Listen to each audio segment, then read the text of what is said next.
ಅದೃಶ್ಯ ದಾರಿಯ ಸಾಹಸ. ಮಲೆಗಳ ನಡುವೆ ಅಡಗಿಕೊಂಡಿದ್ದ ಒಂದು ಸಣ್ಣ ಹಳ್ಳಿ. ಅದರ ಹೆಸರು ಸೂರ್ಯಗಿರಿ. ಹಳ್ಳಿ ಸುತ್ತಲೂ ಹಸಿರು ಕಾಡು, ಮೃದುವಾಗಿ ಹರಿಯುವ ನದಿ ಮತ್ತು ದೂರದಲ್ಲಿ ಕಾಣುವ ಎತ್ತರದ ಬೆಟ್ಟಗಳು. ಆ ಹಳ್ಳಿಯಲ್ಲಿ ಆರವ್ ಎಂಬ 15 ವರ್ಷದ ಹುಡುಗ ವಾಸಿಸುತ್ತಿದ್ದ. ಅವನು ತುಂಬಾ ಕುತೂಹಲದ ಸ್ವಭಾವದವನು. ಹೊಸದು ಏನಾದರೂ ಕಂಡರೆ ಅದನ್ನು ತಿಳಿದುಕೊಳ್ಳಲು ಅವನ ಮನಸ್ಸು ಸದಾ ತವಕಿಸುತ್ತಿತ್ತು. ಒಂದು ದಿನ ಶಾಲೆಯಿಂದ ಮನೆಗೆ ಬರುತ್ತಿದ್ದಾಗ ಕಾಡಿನ ಅಂಚಿನಲ್ಲಿ ಒಂದು ವಿಚಿತ್ರ ಬೆಳಕು ಅವನ ಕಣ್ಣಿಗೆ ಬಿತ್ತು. ಅದು ಸಾಮಾನ್ಯ ಬೆಳಕು ಅಲ್ಲ, ಅದು ನೆಲದ ಮೇಲೆ ಒಂದು ದಾರಿಯಂತೆ ಹೊಳೆಯುತ್ತಿತ್ತು. ಅವನು ಹತ್ತಿರ ಹೋಗಿ ನೋಡಿದಾಗ ಅದು ಮೃದುವಾಗಿ ಕಂಪಿಸುತ್ತಿರುವ ಪ್ರಕಾಶದ ರೇಖೆ. ಯಾರೂ ಇಲ್ಲದ ಆ ಜಾಗದಲ್ಲಿ ಅದು ಹೇಗೆ ಬಂದಿತು ಎಂಬ ಪ್ರಶ್ನೆ ಅವನ ಮನಸ್ಸಿನಲ್ಲಿ ಮೂಡಿತು. ಆರವ್ ಧೈರ್ಯ ಮಾಡಿಕೊಂಡು ಆ ಬೆಳಕಿನ ದಾರಿಯನ್ನು ಅನುಸರಿಸಲು ತೀರ್ಮಾನಿಸಿದ. ಕಾಡಿನೊಳಗೆ ಆ ದಾರಿ ನಿಧಾನವಾಗಿ ಮುಂದುವರಿಯುತ್ತಿತ್ತು. ಹಕ್ಕಿಗಳ ಕೂಗು ಕಡಿಮೆಯಾಗಿ ಸುತ್ತಮುತ್ತ ನಿಶ್ಶಬ್ದ ಆವರಿಸಿತು. ಆದರೆ ಅವನಿಗೆ ಭಯಕ್ಕಿಂತ ಕುತೂಹಲವೇ ಹೆಚ್ಚು. ಸ್ವಲ್ಪ ದೂರ ನಡೆದ ಮೇಲೆ ಅವನು ಒಂದು ಹಳೆಯ ಬಾವಿಯ ಬಳಿಗೆ ತಲುಪಿದ. ಆ ಬಾವಿ ಹಳ್ಳಿಯ ಹಿರಿಯರು ಹೇಳುವ ಕಥೆಗಳಲ್ಲಿ ಮಾತ್ರ ಕೇಳಿಬಂದಿದ್ದದು. ಆ ಬಾವಿಯೊಳಗೆ ರಹಸ್ಯವಿದೆ ಎಂದು ಅವರು ಹೇಳುತ್ತಿದ್ದರು.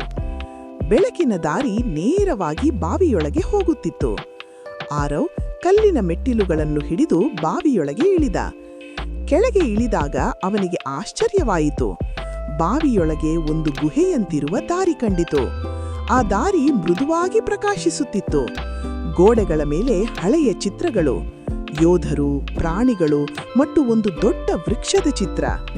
ಅವನು ಮುಂದೆ ನಡೆದಾಗ ಒಂದು ವಿಶಾಲವಾದ ಗುಹೆಯೊಳಗೆ ತಲುಪಿದ. ಮಧ್ಯದಲ್ಲಿ ಒಂದು ಪ್ರಕಾಶಮಾನವಾದ ಕಲ್ಲಿತ್ತು. ಆ ಕಲ್ಲಿನ ಮೇಲೆ ಹಳೆಯ ಲಿಪಿಯಲ್ಲಿ ಏನೋ ಬರೆಯಲಾಗಿತ್ತು. ಧೈರ್ಯ ಮತ್ತು ನಂಬಿಕೆ ಇದ್ದವರಿಗೆ ಮಾತ್ರ ಈ ದಾರಿ ತೆರೆಯುತ್ತದೆ. ಆ ಕ್ಷಣವೇ ಬೆಳಕಿನ ದಾರಿ ಇನ್ನಷ್ಟು ಹೊಳೆಯತೊಡಗಿತು. ಆರವ್ ಆ ಕಲ್ಲನ್ನು ಮುಟ್ಟಿದಾಗ ಅವನ ಮನಸ್ಸಿನಲ್ಲಿ ಒಂದು ದೃಶ್ಯ ಮೂಡಿತು. ಹಳ್ಳಿ ಬರಡಾಗಿರುವುದು, ನದಿ ಒಣಗಿರುವುದು. ಅವನು ಅರ್ಥ ಮಾಡಿಕೊಂಡನು, ಈ ಕಲ್ಲು ಹಳ್ಳಿಯನ್ನು ರಕ್ಷಿಸುವ ಶಕ್ತಿಯನ್ನು ಹೊಂದಿದೆ. ಅವನ ಮನಸ್ಸಿನಲ್ಲಿ ಸಂಶಯವೂ ಮೂಡಿತು. ನಾನು ಇದನ್ನು ತೆಗೆದುಕೊಂಡರೆ ಏನಾಗುತ್ತದೆ? ಆದರೆ ತಕ್ಷಣವೇ ಅವನಿಗೆ ಹಿರಿಯರ ಮಾತು ನೆನಪಾಯಿತು. ನಿಜವಾದ ಶಕ್ತಿ ಜವಾಬ್ದಾರಿಯೊಂದಿಗೆ ಬರುತ್ತದೆ. ಅವನು ಕಲ್ಲನ್ನು ಎತ್ತಿಕೊಂಡು ಹೊರಗೆ ಬಂದ. ಹೊರಬಂದ ಕೂಡಲೇ ಆ ಬೆಳಕಿನ ದಾರಿ ಮಾಯವಾಯಿತು. ಆದರೆ ಆಕಾಶದಲ್ಲಿ ಮೋಡಗಳು ಕೂಡಿಕೊಂಡವು. ಕೆಲವು ಕ್ಷಣಗಳಲ್ಲಿ ಮಳೆ ಸುರಿಯತೊಡಗಿತು. ಹಳ್ಳಿ ಸಂತೋಷದಿಂದ ಕೂಗಿತು. ಒಣಗಿದ್ದ ನದಿ ಮತ್ತೆ ಹರಿಯತೊಡಗಿತು. ಆರವ್ ಎಲ್ಲವನ್ನೂ ಹಿರಿಯರಿಗೆ ತಿಳಿಸಿದ. ಅವರು ಅವನ ಧೈರ್ಯವನ್ನು ಮೆಚ್ಚಿದರು. ಆದರೆ ಅವರು ಹೇಳಿದರು, ಈ ಕಲ್ಲು ನಿನ್ನದಲ್ಲ, ಹಳ್ಳಿಯದ್ದು. ಆದ್ದರಿಂದ ಕಲ್ಲನ್ನು ಹಳ್ಳಿಯ ದೇವಾಲಯದಲ್ಲಿ ಇಡಲಾಯಿತು. ಆ ದಿನದಿಂದ ಸೂರ್ಯಗಿರಿ ಹಳ್ಳಿ ಮತ್ತೆ ಹಸಿರಾಯಿತು. ಜನರು ಆರವನ್ನು ದಾರಿಯ ರಕ್ಷಕ ಎಂದು ಕರೆಯತೊಡಗಿದರು. ಆದರೆ ಆರವ್ ವಿನಯದಿಂದ ಹೇಳುತ್ತಿದ್ದ, ನಾನು ಕೇವಲ ದಾರಿಯನ್ನು ಅನುಸರಿಸಿದ್ದೆ. ಧೈರ್ಯವೇ ನನಗೆ ದಾರಿ ತೋರಿಸಿತು. ಕಥೆಯ ಸಂದೇಶ: ಜೀವನದಲ್ಲಿ ಕೆಲವೊಮ್ಮೆ ಕಾಣದ ದಾರಿಗಳು ನಮ್ಮ ಮುಂದೆ ಬರುತ್ತವೆ.